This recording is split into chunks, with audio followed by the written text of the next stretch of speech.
A Parent's Survival Guide to Summer in Armenia, article by Silva Sevlian, published on June 24, 2026, on Evian Reports Lifestyle magazine, SALT. On good authority, being a kid in Armenia is pretty sweet. In the summer, children own this place. Fueled by a multi-ice cream a day diet, kids enjoy round-the-clock access to splash pads, water fountains, and tree-lined parks. They also have outdoor and indoor amusement parks, air-conditioned arcades, laser tag, rock climbing, go-karting. Hell, even circus training. Much can be written from a child's perspective, but this article isn't about kids, it's about parents. If you're casting around for something, anything to do with your children, Armenia is worth a serious look. Water play, summer heat is no joke. Hot, muggy days make parents and children alike feel every minute of Armenia's 14 hours of daily sunshine. If getting out of the city isn't an option, there are a dozen urban parks with interactive water cannons that shoot up from the ground. Favorite water spots include Diana Abgar Park, known locally as Malibu Seasons Park, notable for its size, night shows, and proximity to ice cream. Santa Fe, across from the Cascade Complex, with a supervised play area and a solid cafe. And Vardanians Park, aka Fountain Park, for reasons that need no explanation. In a dense city like Yerevan, the odds of having your own pool are slim. We rotate between inexpensive hotel pools and treat-yourself pool days. Nohurk Marash has a pool perched atop the city at Hotel Regini. Ambassador Hotel has a pool tucked in the Hrazdan Gorge. Jellyfish is a day club, a hop, skip, and a jump from the airport, and runs regular and costly family days. Aquatech in Avan District has a massive indoor pool and a full-blown water park, aptly named Water World, with slides next door. Very important note, if your calendar isn't already marked for Armenia's wildly popular pagan water holiday, here you go. Sunday, July 12th. One of my favorite photo essays covers it beautifully. Vardavar, Transfiguration of Christ. Lived experience will tell you that nowhere from Sunik to Gyumri is safe for anyone hoping to stay dry. And if water cannon trucks in the middle of Republic Square aren't your idea of a good time, Diaspora nonprofit Hike for Our Heroes is hosting Vardavar in Goris. That's camp. The good folks of Repat Armenia have prepared a comprehensive list of 24 camps across the country found here. A personal favorite is Armenian-language camp Green Symphony in Agveran, led by an Areg Nazan Waldorf school administrator.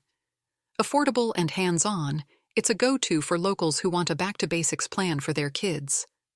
Grandma's semi-supervised children of all ages. Think bonfires after Khorovats, a ponchik break after exploring a hillside on your own. One year, the kids even organized an Agra Hadik for the newest family member. Dinosaurs. Deserving of its own category within parent fun in Armenia, Dino Park Yerevan is a sight to behold. Outdoors, very little shade. A walking path that takes about 8 minutes end to end. Still, it's impossible to recommend this place enough. With life-size dinosaur animatronics and play areas, it's a theme park that's heavy on the theme and light on the park.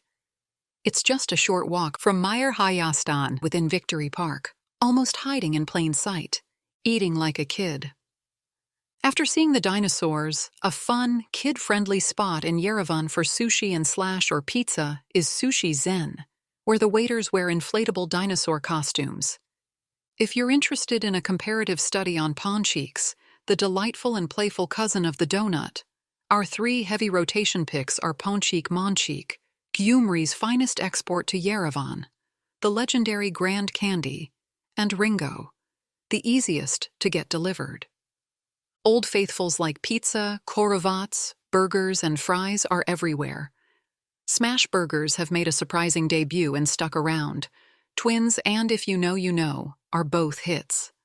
I'd be lying if I said I don't go to KFC at least once a week for something quick and cheap. Artashi Mat offers both a fast food option and a sit-down restaurant for BBQ. Soft-serve ice cream is something Yerevansis can only get from April to September, and I haven't done my due diligence as a mom to figure out why. Since I'm doing you a solid by writing this piece, I hope you reserve judgment when I confess that we average 2 ice cream runs a day as a family. There is no bad place to have ice cream here. Amusement parks. Using an American lens, imagine if Chuck E. Cheese and a chunk of Disneyland merged. That's Yerevan Park. Kids roam between the indoor and outdoor campuses. Parts of the park are for younger kids, so if a parent drops them off, a staff jots down their phone number to summon them when the child is ready. The food doesn't have the taste or price tag usually associated with theme parks, and there's beer on tap. I've even enjoyed a cigar while my 10-year-old went on the stomach-churning swing ride for the 6th time. Now, not using an American lens, imagine a theme park dedicated to making visitors feel like a citizen of a city run by children. That's Citizen. Parents sit back at the cafe while children exchange their entrance ticket for a bank card at the fictitious city's bank. And within the theme park, they can either make money or spend money. They can also make their own meal, a baked pizza, for instance. The cute thing about Citizen is that the shops are inspired by real businesses in Armenia. For example, they can make their own chocolates at Gourmet Dorme. Cultured. In Armenia, culture is accessible to kids, not just behind glass. They can climb fortress walls in Erebuni, find centuries-old Kachkars a 10-minute hike from a zipline park in Arvehran, weave carpets at Silk Road Hotel, and scooter through the lush Yerevan Botanical Gardens. There's, of course, conventional seated, red air-conditioned programming, including shows at Yerevan State Marionette Theater, Armenian National Opera and Ballet Theater, and movies. On the unconventional end of the spectrum is Clown School. Armenian Circus Academy offers 3-hour circus training classes 3 days a week. And 300 kilometers away, in late July, the family-centered Kapan Music Fest takes place. Motherland, Fatherland. In recent years, car safety for kids has entered public discourse. On-demand taxi services now offer car seats and boosters for both short trips and out-of-town adventures.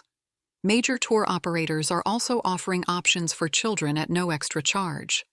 All this to say, don't wing it, because ground transportation is increasingly taking a safety-first approach. Lastly, nanny culture in Armenia is alive and well. Depending on the child's age and how many children there are, parents will spend anywhere from 1,000 to 4,000 drams an hour for a helping hand. Without exaggeration, this has been life-altering for me. My point of view is simple. Coming from where I'm from, it takes a particular level of organization to pull off a successful outing with children. I don't have that in me. This article is an unapologetically dense compilation of just some of what's happening in the country. It's both therapeutic and rewarding to be able to trip and fall into something family-focused in Armenia. The center of gravity may be the children, but genuinely, it is the parent who wins here.